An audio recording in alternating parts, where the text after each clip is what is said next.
Like if you found the video valuable. The fog rolled in thick and heavy over the harbor, swallowing the world in shades of gray. Rajiv Mehta stood at the edge of the pier, ticket clutched in his hand, waiting for the midnight ferry to Sagar Island. The old boat loomed out of the mist like a ghost, paint peeling, windows dark, a faint hum from somewhere deep in its hull. He was the only passenger.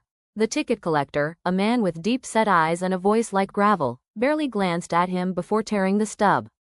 "Once you're on, don't leave your seat until we dock," he said, almost like a warning.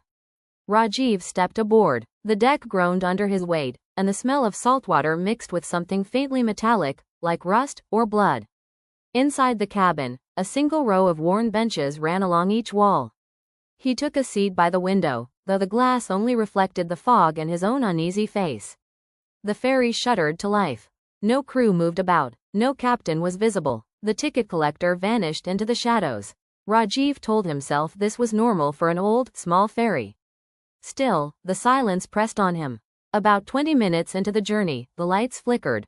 Through the fog outside, a shape emerged, another ferry, sailing parallel to theirs. It looked identical, down to the peeling paint, but it was full of passengers, all sitting eerily still, all staring straight ahead. None blinked. A chill rippled down Rajiv's spine. Then he saw himself. On that other ferry, in the same window seat, sat a man with his face, same jacket, same posture, staring into the void. The other Rajiv slowly turned his head and met his eyes through the mist. His lips moved, forming words Rajiv couldn't hear. The lights flickered again. The second ferry was gone. Rajiv's breathing turned shallow. He decided to find the captain, or anyone. He stood, but the floor seemed to tilt sharply, forcing him to grab the bench for balance. The air thickened with the sound of faint whispers, as if dozens of voices were speaking just behind his ear. He followed the narrow hallway toward the wheelhouse.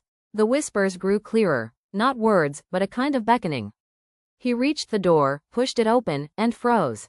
There was no captain, no controls, only an empty room with a single object, a brass pocket watch on a pedestal, ticking loud in the silence. The moment he stepped inside, the door slammed shut. The ticking grew faster. The whispers became screams. Images flooded his mind. People stepping onto the ferry and never leaving, their faces frozen in terror, their reflections trapped forever on the other ferry. The pocket watch burst open, and a flood of black water poured out, swirling around Rajiv's legs. It climbed quickly to his chest, pulling at him, dragging him down. He thrashed, but the water was impossibly heavy. In the darkness, he saw dozens of pale faces beneath the surface, mouths open in silent screams. Just before the water swallowed him whole, he heard the ticket collector's voice. "Now you're one of us." Rajiv's eyes snapped open. He was back in his seat by the window. The fog outside parted just enough for him to see the shore ahead, and the passengers disembarking. Except there were no other passengers. Just him. And in the reflection of the glass, he saw himself smiling, though he wasn't.